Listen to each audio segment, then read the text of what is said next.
Shalom Bapak Ibu semuanya, bersyukur pada hari ini kita bisa berjumpa lagi di dalam pendalaman Alkitab EFC Pengharapan Malang pada tanggal 15 September 2020. Untuk mempersingkat waktu, kita langsung saja untuk memulai pendalaman Alkitab kita, saya undang Bapak Ibu semua untuk berdoa. Mari kita berdoa. Tuhan, kami sangat bersyukur kami bisa kembali melanjutkan pelajaran pendalaman Alkitab kami pada hari ini. Tuhan sertai kami agar kami bisa mengerti, memahami, agar kami bisa semakin diperkaya iman kami dari firman Tuhan, dan iman kami semakin dikuatkan di dalam firman-Mu. Terima kasih Bapa di surga, kami dalam waktu ini di dalam nama Tuhan Yesus Kristus kami berdoa. Amin. Baik, kabar Bapak Ibu semuanya, saya harap semuanya baik-baik saja. Kita melanjutkan pendalaman Alkitab kita pada hari ini, lanjutan dari materi minggu lalu mengenai Elia.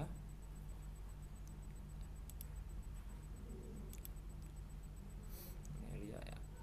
Pada bagian ini tetap di dalam tema besarnya mengenal nabi-nabi perjanjian lama, bagian yang ke-10, sambungan daripada Elia. Topik pada hari ini adalah Elia naik ke surga. Karena pada minggu lalu kita belum selesai membahas seluruhnya mengenai Nabi Elia ini. Pada hari ini kita akan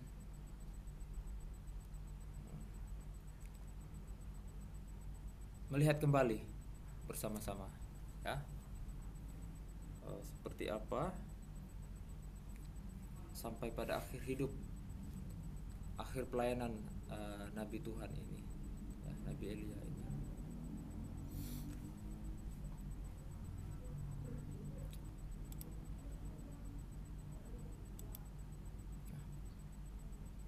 Seperti yang saya sudah jelaskan minggu lalu, Nabi Elia ini adalah seorang nabi besar, ya, yang hidup pada abad ke-9 sebelum Masehi dalam masa pemerintahan Raja Ahab dan Ratu Izabel, Raja Ahazia dari Israel. Kisahnya dapat ditemukan dalam kitab Raja-Raja 1 dan 2 dalam Perjanjian Lama. Elia memaklumkan bahwa Yahweh adalah satu-satunya Allah yang benar, ya, dan ia menyerukan kepada orang banyak agar bertobat dari menyembah berhala palsu, ya, dari mengacuhkan perjanjian, dari dosa melawan hukum-hukum Taurat. Seperti yang sudah saya jelaskan minggu lalu bahwa orang-orang Israel Utara pada saat itu begitu terpengaruh dengan dari dewa-dewanya Ratu Izabel yang menjadi istri Raja Ahab pada saat itu, sehingga dia menjadi raja yang tidak berkenan karena membuat bangsa Israel bukan mendekat kepada Tuhan, malah semakin menyembah berhala. Kita lanjut saja, ya.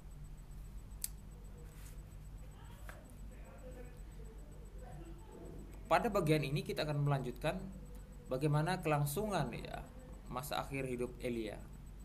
Pada bagian ini dalam 2 Raja-Raja, ya, pasal 2 ini, secara khusus bagian ini kita bahas kisahnya. Kita belum membahas tentang kisah ini minggu lalu. Elia ini sedang menunggu waktu diangkat Tuhan ke surga. Dan Elisa ini dia memiliki seorang murid bernamanya Elisa. Dan Elisa ini mengetahui.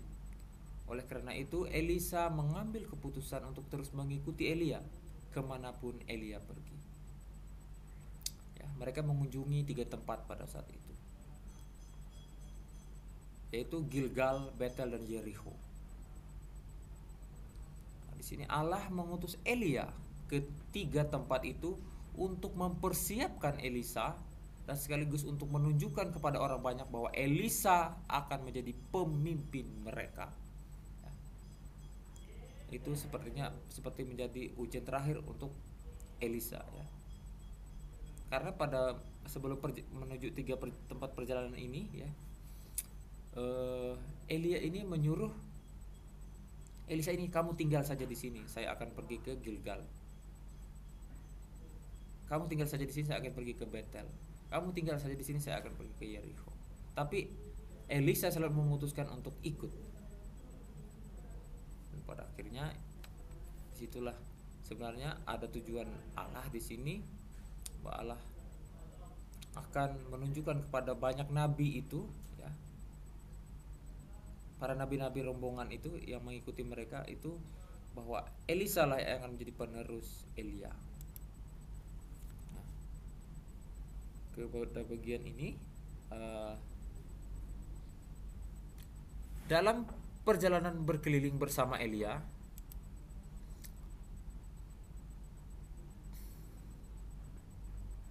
Elisa banyak mendapat tekanan sebenarnya, ya, dapat cemooh dari rombongan para nabi yang lain itu, ya. Jika Bapak Ibu baca di dalam, coba Bapak Ibu mungkin nanti membaca di dalam 2 Raja-Raja pasal 2, ya. Pasal 2 itu habiskan saja. Elisa mendapat banyak tekanan dan cemooh dari rombongan nabi. Berkali-kali mereka mencemooh dan mengintimidasi Elisa. Karena mereka sempat mengatakan bahwa, tahukah kamu bahwa Nabi Elia itu sudah mau pergi, sudah mau naik ke surga, gitu ya. Tapi apa jawabannya? Aku juga tahu, diamlah, kata Elisa kepada mereka. Inilah yang dia terima pada saat itu. Tapi kita tidak akan membahas tentang Elisa. Mungkin minggu depan kita akan membahas tentang Elisa. Kita tetap fokus kepada Elia pada saat ini. Nah, seandainya Elia pergi meninggalkan Elisa, maka dia tidak bisa berbuat apa-apa. Tetapi Elisa tetap sabar dan setia mengikuti Elia. Elisa juga mendapat pujian dari Elia. Pada saat Elia berkata, tinggallah di sini, saya mau melanjutkan perjalanan. Seakan-akan Elisa akan ditinggalkan sendiri, tetapi Elisa tetap bersikeras mengikuti Elia. Ya, jangan terbalik, ya. Elia ini adalah gurunya, ya, senior panutannya. Elisa ini adalah penerusnya atau muridnya, ya. Sama-sama nabi yang luar biasa.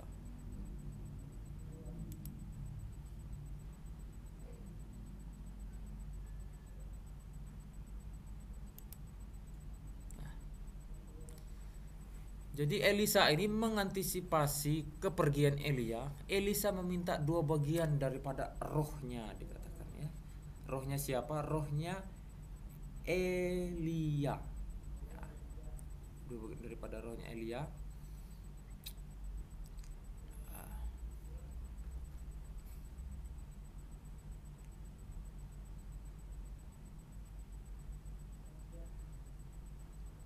Itu terdapat di dalam 2 Raja-Raja pasal 2 ayat yang ke-9, ya. Karena di sana Elia katakan, mintalah apa yang hendak kulakukan kepadamu sebelum aku terangkat daripadamu. Jawab Elisa, biarlah kiranya aku mendapat 2 bagian dari rohmu, ya. Sedang mereka berjalan terus sambil berkata-kata, tiba-tiba datanglah kereta berapi, ya, dengan kuda berapi memisahkan keduanya, ya.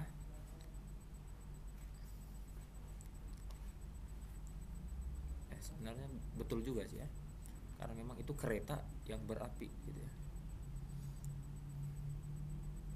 Lalu naiklah Elia ke sorga di sana, ke sorga dalam angin badai, ya. Itu terdapat di dalam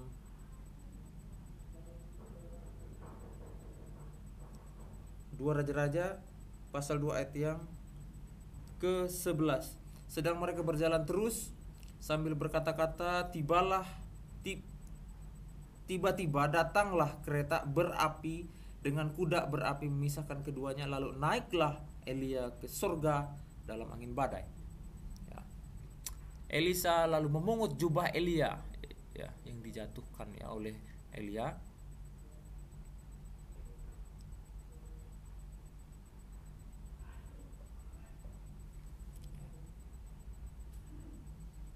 Jatuh, ya. Jubah itu diambilnya itu sebagai tanda jabatannya sebagai seorang nabi. Itu adalah tanda sebenarnya Elisa ini sebagai penerus. Karena itu adalah jubah milik Elia yang terjatuh dan diambil oleh Elisa. Ini menjadi simbol bahwa betul Elisa ini adalah penerus daripada Elia, ya.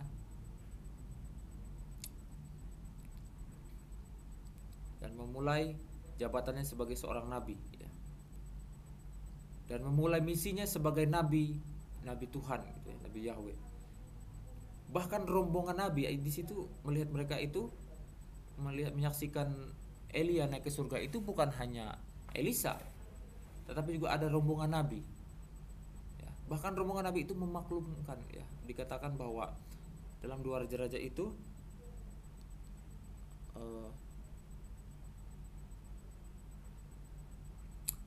dalam 2 Raja-Raja pasal 2 ayat 15 itu dikatakan bahwa ketika rombongan nabi yang dari Yerikho itu melihat dia dari jauh, mereka berkata, roh Elia telah hinggap pada Elisa. Mereka datang menemui dia, lalu sujudlah mereka kepadanya sampai ke tanah. Ya, ini, ya.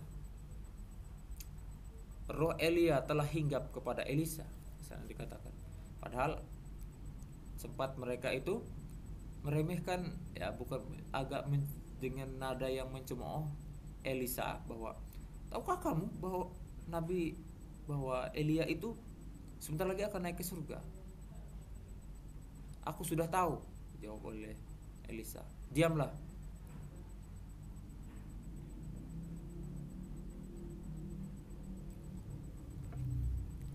Ya. Itu menjadi tanda untuk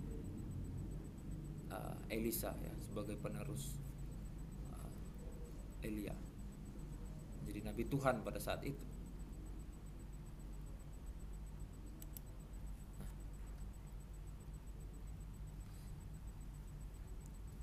Ayat 1 mengatakan, tibalah waktunya Tuhan hendak mengangkat Elia ke surga dengan perantaraan angin puyuh, ya. Coba dilihat di dalam ayat 1, ya.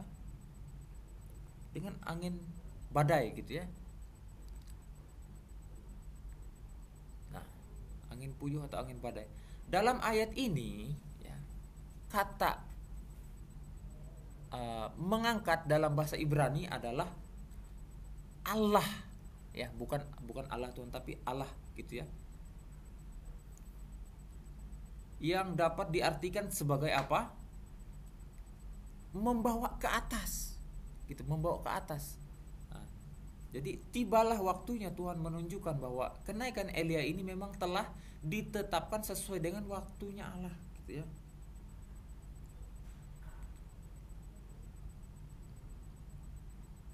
Mengangkat Elia, ya, dengan angin puyuh. Dalam ayat ini dikatakan bahwa mengangkat dalam bahasa Ibrani adalah Allah, yang dapat diartikan sebagai membawa ke atas.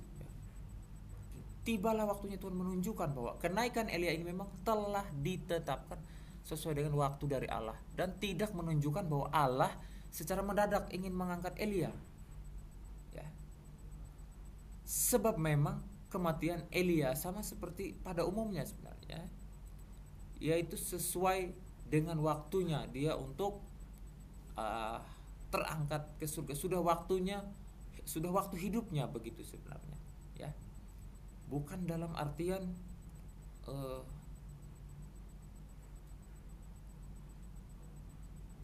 yang aneh begitu, dalam artian yang ganjil, ya. Tapi ini dalam waktu memang sewajarnya, dia memang sudah saatnya, umurnya seperti itu.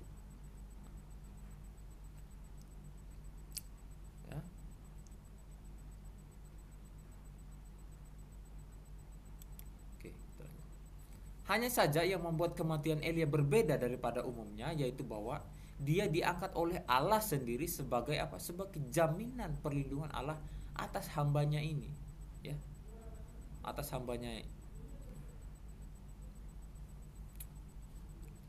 Lalu tafsiran pulpit mengatakan, ya, the same of God, ya, the same of God. There are no accidental death, ya, no premature graves. The manner is of God. We are not creature of change. Ya. Di sana waktunya adalah dari Tuhan, itu waktunya Tuhan, sudah waktunya Tuhan maksudnya. Tidak ada kematian yang tidak sengaja gitu. Itu bukan pengangkatan, itu tuh bukan sesuatu yang tidak sengaja gitu. Tidak seperti itu dianggap sebagai akhir hidup juga, ya. Itu dianggap seperti akhir hidup yang sewajarnya untuk Elia begitu, ya. Hanya saja memang dia diangkat gitu. Bukan berarti Elia ini belum saatnya mati gitu, tapi diangkat Tuhan. Itu sebenarnya itu menunjukkan bahwa itu sudah waktunya Elia, gitu ya. Jadi tidak ada kuburan yang cacat gitu ya. Cara Tuhan itu sudah cara Tuhan, ya. Kita ini bukan ciptaan yang kebetulan. Gitu. Jadi semuanya itu sudah dalam kedaulatannya Tuhan, bahwa itu sudah waktunya gitu. Sudah menjadi rencana kekekalan Allah seperti itu gitu ya. Jadi sudah sewajarnya memang itulah akhir hidupnya Elia gitu. Itu adalah kematiannya Elia begitu. Tetapi dengan cara yang berbeda, hanya saja itu cara yang berbeda, diangkat oleh Tuhan secara langsung. Itu dia, ya. Oke. Jadi tidak ada kematian yang tidak ditentukan oleh Allah. Manusia berada di dalam kendali Allah. Segala sesuatu telah ditentukan dan direncanakan Allah, sehingga tidak tepat kalau ada penafsir yang berkata bahwa Allah sengaja mengangkat Elia sebelum waktunya. Kematian Elia ini diberitahukan oleh Allah sendiri kepada dirinya bahwa ia akan dibawa ke surga dalam angin badai, dan nabi-nabi lain mengetahui itu. Ya.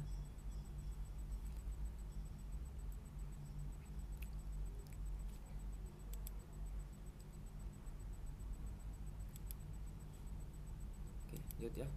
Nah, Alkitab mencatat bahwa Tuhan hendak menaikkan Elia ke surga dalam angin badai. Ya. Untuk kata ini sering diterjemahkan dengan kata angin puyuh sebenarnya, angin puyuh. Gitu.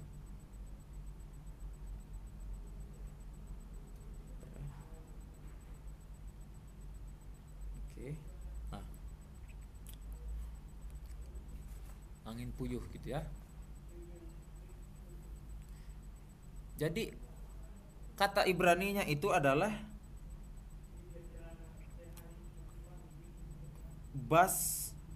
basear, ya, basear.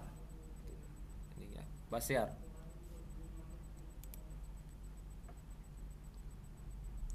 Atau dalam terjemahan dalam New King James Version itu by all word wind gitu ya.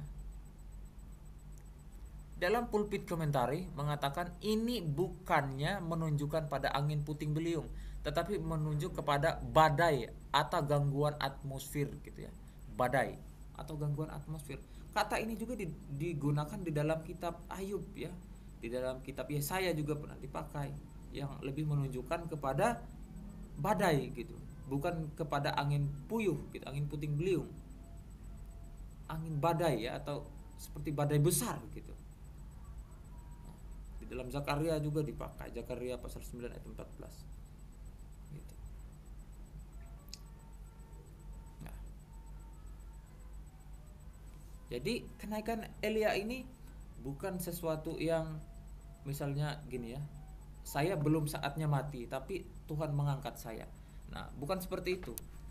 Sebenarnya itu sudah waktunya Elia sudah untuk pergi gitu ya, untuk meninggal gitu ya, untuk mati, tetapi dengan cara yang berbeda gitu, dengan caranya Tuhan gitu ya. Itu sudah saatnya untuk Elia begitu, untuk mengakhiri pelayanannya, mengakhiri hidupnya di dunia ini, dan dia meninggalkan dunia ini dengan cara apa? Dengan caranya Tuhan, yaitu dia terangkat ke surga dengan angin badai itu ya, dengan angin badai itu ya. Jadi seperti itu, itulah akhir hidupnya. Akhir hidupnya, dan menunjukkan siapa penerusnya dan seperti apa dia ya. Nah, salah satu alasan juga menurut saya ya, kenapa Elia ini diangkat oleh Tuhan, tidak mati dan dikuburkan gitu ya. Kemungkinan besar ya seperti Musa juga. Musa itu juga tidak tahu orang kuburannya di mana ya. Kuburannya di mana, tapi tidak dikatakan bahwa dia diangkat ke surga juga, tidak ya. Hanya 2 orang yang dalam Alkitab dikatakan naik ke surga, diangkat ke surga, itu adalah Henok dan Elia ini. Nah, di sini apa yang saya ingin tunjukkan bahwa sepertinya memang Allah ingin dia ini tidak ada kuburan secara fisiknya gitu. Mengapa? Elia ini adalah nabi yang besar loh, sangat diagungkan oleh bangsa Israel. Seperti Musa juga, ini adalah nabi yang diagungkan oleh bangsa Israel. Nah, untuk kedua orang ini Tuhan tidak menunjukkan kuburan itu kepada mereka karena mungkin ya menurut pemikiran penafsiran saya bahwa bisa saja bangsa Israel ini terlalu mengagungkan kuburan mereka pada nantinya ya. Karena ini adalah orang-orang besar gitu ya. Orang-orang besar. Jadi itulah yang cara Tuhan begitu, untuk tetap bangsa Israel ini bisa tetap menghargai para hambanya yang dipakai oleh Tuhan ya. Dan juga dengan cara yang luar biasa juga Tuhan mempertahankan dirinya di hadapan, membedakan dirinya begitu, membedakan agar murid-muridnya ini merasakan gitu ya, orang-orang Israel ini merasakan perbedaan antara memperlakukan gitu ya, memperlakukan Allah dan memperlakukan para nabinya. Walaupun para nabi ini luar biasa, tetap bahwa Allah ingin Allah yang menjadi utama bagi mereka. Begitu. Ini saja yang menjadi pelajaran kita pada hari ini. Luar biasa kesetiaan Elia, hidup Elia ini, dan orang yang sangat diagungkan bagi bangsa Israel sebagai nabi Tuhan ya. Kiranya kita bisa belajar daripada tokoh ini, bagaimana konsistensi hidupnya, bagaimana dia hidup bagi Allah dan sampai kepada akhir hidupnya bersama dengan Allah ya. Sekian, Tuhan Yesus memberkati. Mari kita berdoa. Bapa di surga, kami sangat bersyukur untuk pendalaman Alkitab pada hari ini. Kiranya kami bisa mengerti, memahami, melakukannya dalam kehidupan kami hari lepas hari. Terima kasih Bapa di surga. Di dalam nama Yesus Kristus kami berdoa.